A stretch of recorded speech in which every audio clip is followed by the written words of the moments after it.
Otro de los derechos que se recogen es el derecho a la limitación del tratamiento. Limitación, arsulipo, limitación. Bien, el artículo 16 de la ley se hace referencia al mismo y nos dice que el derecho a la limitación del tratamiento pues, se ejercerá de acuerdo con lo establecido en el artículo 18 del reglamento. El hecho de que el tratamiento de los datos personales esté limitado debe constar claramente en los sistemas de información de respuesta.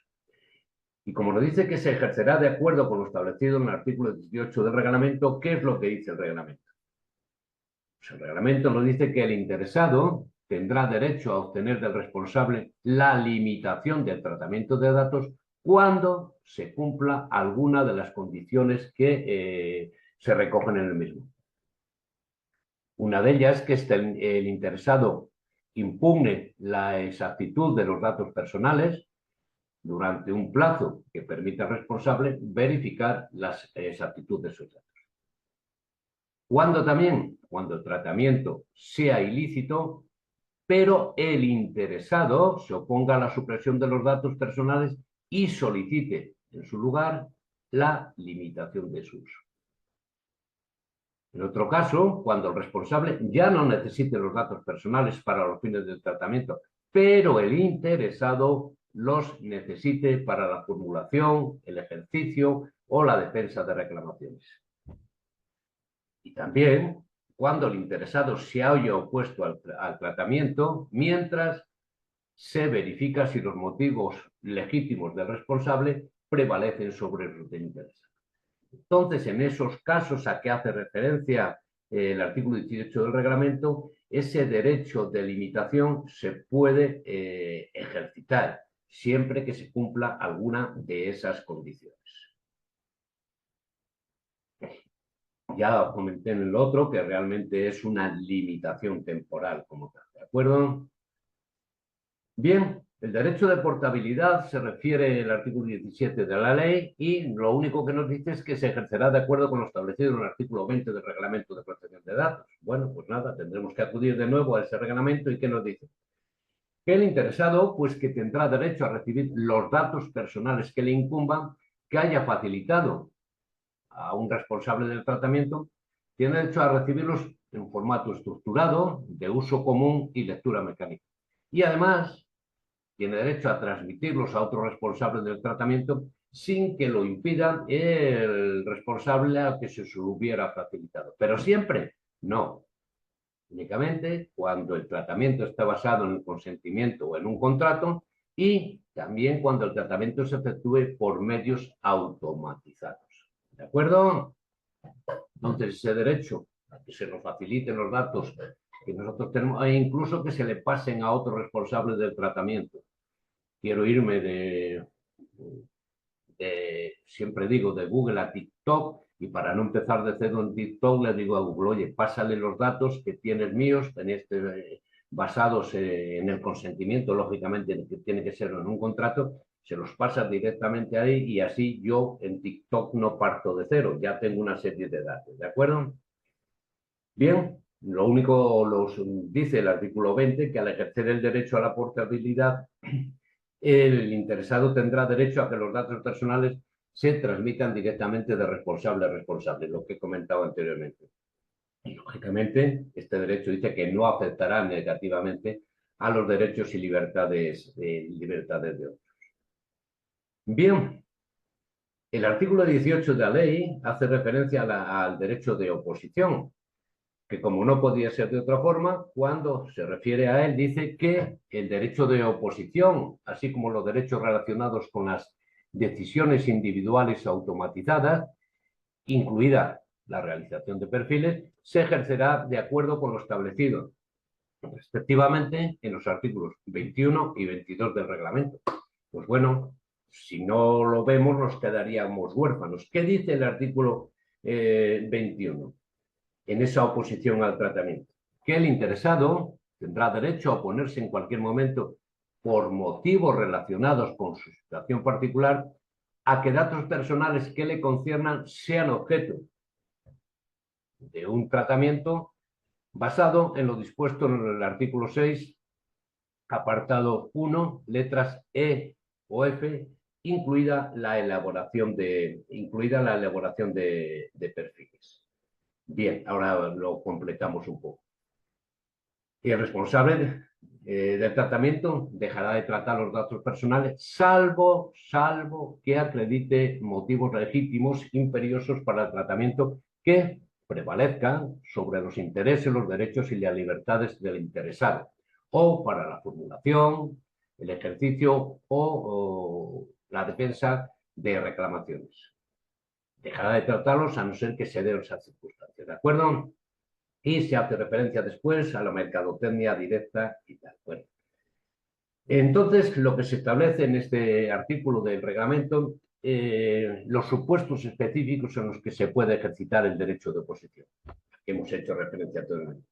En los supuestos de tratamiento de datos en interés público del 6.1e, el tratamiento necesario para el cumplimiento de una misión realizada en interés público o en ejercicio de poderes públicos conferidos al responsable del tratamiento, y el supuesto de interés legítimo del 6.1f, cuando el tratamiento es necesario para la satisfacción de intereses legítimos perseguidos por el responsable del tratamiento o por un tercero, siempre que sobre dichos intereses no prevalezcan los intereses, los derechos o las libertades fundamentales del interesado que requieran la protección de los datos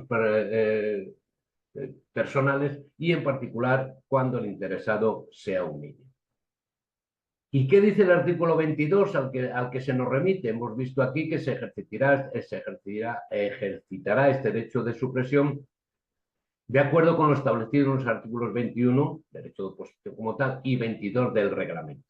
Hemos visto lo que dice el artículo 21 y qué nos dice el artículo 22, relativo a las decisiones individuales automatizadas, incluida esa elaboración de perfiles. Bueno, pues nos dice el artículo 22 del reglamento que todo interesado tendrá derecho a no ser objeto de una decisión basada únicamente en el tratamiento automatizado, incluida la elaboración de perfiles, que produzca efectos jurídicos en él o le afecte significativamente de modo similar.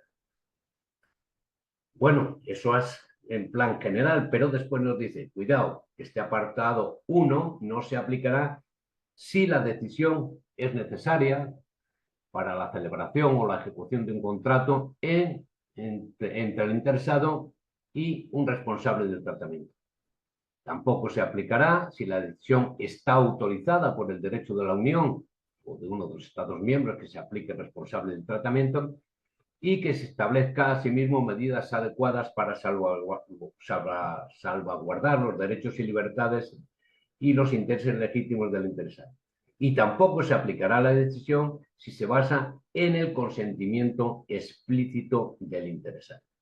Bueno, como ya he dicho anteriormente, esto está más desarrollado en otros vídeos, entonces no vamos a obviarlo, ¿de acuerdo? Entonces, bueno, sabemos que este derecho lo que tiene es, lo que tenemos es que a que no seamos objeto de una decisión basada únicamente en el tratamiento automatizado de datos que pueda producir efectos jurídicos sobre nosotros o que nos afecte significativamente de modo similar.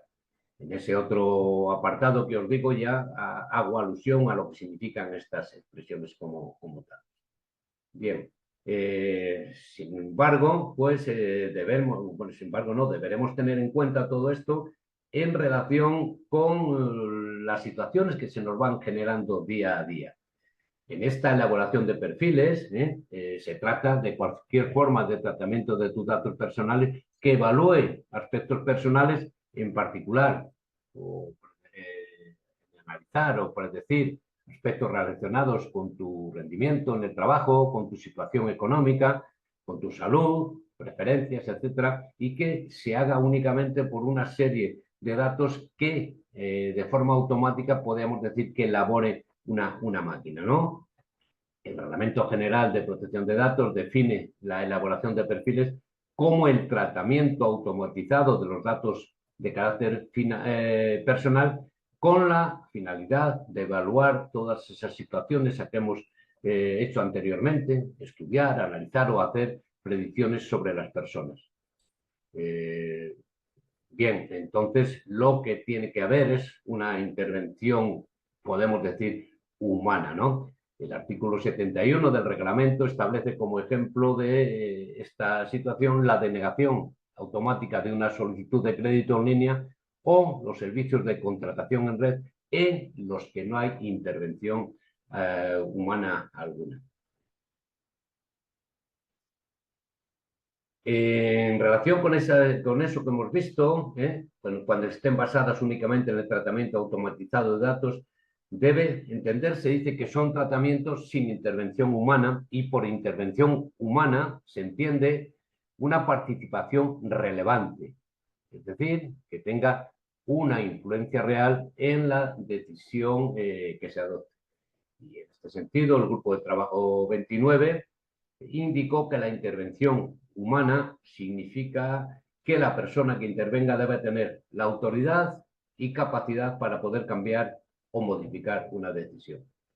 Y en cuanto a esos efectos jurídicos para interesado o que le afecte significativamente de modo similar, y el propio grupo de trabajo indicó que, si bien son conceptos que no están definidos en el reglamento, está claro que que se trata de que el tratamiento de esos datos personales, en los términos previstos en el artículo 22 del reglamento, pueda tener serias consecuencias para el interesado. Lo que pasa que serias, saber qué es serio y qué no es serio, hasta qué punto puede tener serias consecuencias y cuándo no.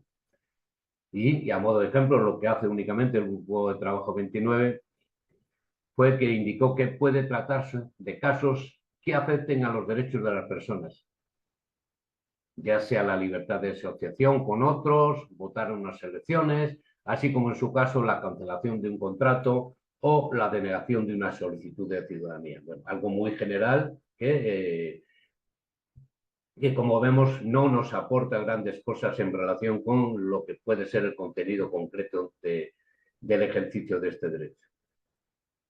Ya hemos visto que existen excepciones en este sentido, que no será aplicable este derecho cuando sea necesario para la celebración o la ejecución de un contrato entre el interesado, entre tú y el responsable, cuando el tratamiento de tus datos se base en tu consentimiento prestado previamente,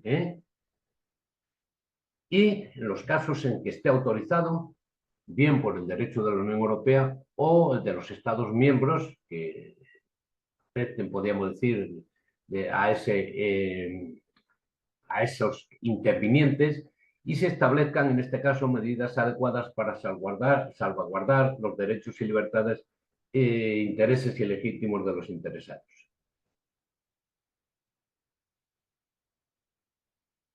Bien, pues ya vistos en otros apartados todo el desarrollo más o menos completo de cada uno de los derechos, a lo que me he referido en este concreto es a cómo regula la Ley Orgánica de Protección de Datos el ejercicio de los mismos. Vemos que lo que hace es remitir constantemente al Reglamento General de Protección de Datos y por eso, al lado de cada uno de ellos, he puesto lo que se recoge en el reglamento. Esperemos que sirva o que nos pueda servir para comprender de modo adecuado estas situaciones. Salud.